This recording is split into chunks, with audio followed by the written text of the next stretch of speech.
அடுத்ததாக பார்க்கக்கூடிய ராசிக்காரர்கள் மகர ராசிக்காரர்கள் கண்டிப்பாக நவகிரகத்தில் இருக்கக்கூடிய கேது வழிபாடு யோக பலத்தை அதிகமாக பெற்றுத்தரும்.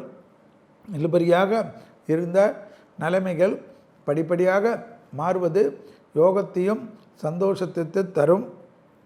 உத்தியோக ரீதி, தொழில் ரீதி, வியாபார ரீதி, படிப்பு ரீதியாக சகல விதத்தில் நன்மைகள் பெற்றுத்தரக்கூடிய நல்ல காலகட்டம்.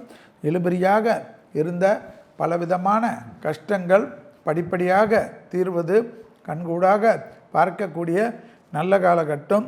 மகர ராசிக்காரர்களுக்கு எதிர்பார்த்த நல்ல விஷயங்கள் நடைபெறக்கூடிய சாத்தியக்கூறுகள். உத்தியோக ரீதியாக, தொழில் ரீதியாக, வியாபார ரீதியாக மனக்குழப்பங்கள் மட்டும் கூடவே கூடாது. சுபவிரிய பிராப்தம், கொடுத்த வாக்கை குடும்பத்திலும் வெளிவட்டாரத்திலும் காப்பாற்றக்கூடிய அற்புதமான காலகட்டம்.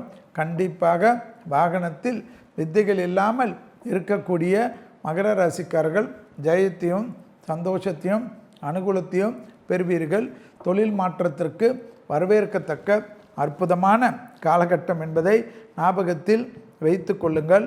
தனிப்பட்ட முறையில் செல்வாக்குகள் கூடக்கூடிய நல்ல காலகட்டம்.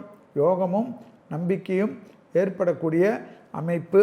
இழுபறியாக இருந்த நிலைமைகள் படிப்படியாக மாறுவது வசந்தத்தின் அனுகூலத்தை ஏற்படுத்தி தரும்.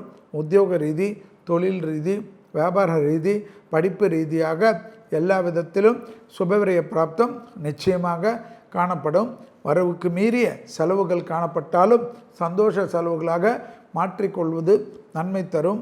புது பொறுப்புகள், புது கௌரவங்கள், புது வேலை வாய்ப்புகள், புதுசாக இன்க்ரிமெண்ட்டுகள், அடிமை தொழிலிருந்து தனிப்பட்ட தொழில் தொடங்குவது பரிபூர்ணமாக 7.5 சனி விளங்கி இருப்பதனால் மனதில் இருந்த குழப்பங்கள் மாறுவது, டக்கு டக்கு எல்லா விஷயத்திலும் கான்சன்ட்ரேட் செய்வதெல்லாம் ஏற்படுவது ஆச்சரியத்தக்க முன்னேற்றத்தை ஏற்படுத்தும்.